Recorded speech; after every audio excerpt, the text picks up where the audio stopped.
বাংলাদেশে জমির মালিকানা প্রমাণের সবচেয়ে গুরুত্বপূর্ণ সরকারি দলিল হলো নামজারি। জমি রেজিস্ট্রির পরপরই নামজারি করা বাধ্যতামূলক, কারণ এটি ছাড়া সরকারিভাবে মালিকানা স্বীকৃতি পাওয়া যায় না। তবে অনেকেই অজান্তে কিছু সাধারণ ভুলের কারণে নামজারির আবেদন বাতিলের মুখে পড়েছেন।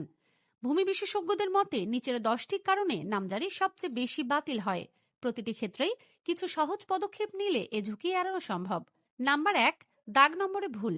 জমির পরিচয়ের মূল ভিত্তি হলো দাগ নম্বর। দলিলে ভুল দাগ নম্বর থাকলে তা রেকর্ডের সঙ্গে মেলে না, ফলে নামজারি বাতিল হয়। করণীয়: দলিল করার আগে নামজারি দেখে দাগ নম্বর যাচাই করুন এবং কোনো ভুল থাকলে তা সঠিক করুন। নাম্বার 2, চৌহদ্দি বা সীমানা বর্ণনায় ভুল। মৌজা, দাগ, সাবেক মালিকের নাম বা সীমানা বর্ণনায় অসামঞ্জস্য থাকলে নামজারি হয় না। করণীয়: অভিজ্ঞ দলিল লেখকের সহায়তায় প্রতিটি তথ্য সঠিকভাবে যাচাই করুন। নাম্বার 3, ভোটার আইডি ও দলিলের নামের অমিল। ভোটার আইডিতে থাকা নাম ও দলিলের নাম এক না হলে আবেদন বাতিল হতে পারে। নাম্বার 4, মালিকানা ধারাবাহিকতায় ভুল। রেকর্ড, সিএস, এসএ, আরএস অনুযায়ী মালিকানার ইতিহাস সঠিকভাবে না দেখালে নামজারি বাতিল হয়।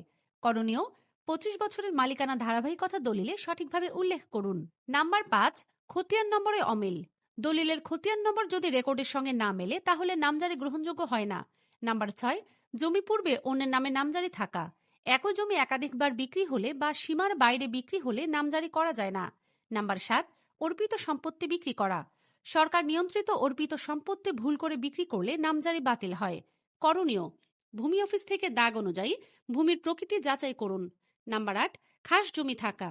যদি জমির কোনো অংশ সরকারি খাস জমির মধ্যে পড়ে তাহলে সেটিতে নামজারি হয় না। করণীয়: খতিয়ান ও দাগ অনুযায়ী প্রতিটি অংশ আলাদাভাবে পরীক্ষা করুন। নাম্বার 9, নদী ভাঙন বা সরকারি জমির অংশ থাকা। প্রাকৃতিক কারণে নদী ভাঙনে জমি হারালে বা সরকারি জমি হিসেবে ঘোষণা হলে নামজারি বাতিল হয়। নাম্বার 10, অংশে বেশি জমি বিক্রি করা। ওয়ারিশদের কেউ নিজের অংশের চেয়ে বেশি জমি বিক্রি করলে পরবর্তীতে নামজারিতে সমস্যা হয়। করণীয়: বন্টননামা ও ওয়ারিশ সনদ দেখে বিক্রেতার বিক্রয় ক্ষমতা নিশ্চিত করুন।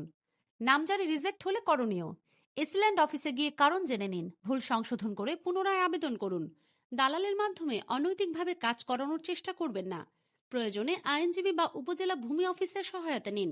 নামজারি ছাড়া জমির উপর বৈধ মালিকানা প্রমাণ করা কঠিন।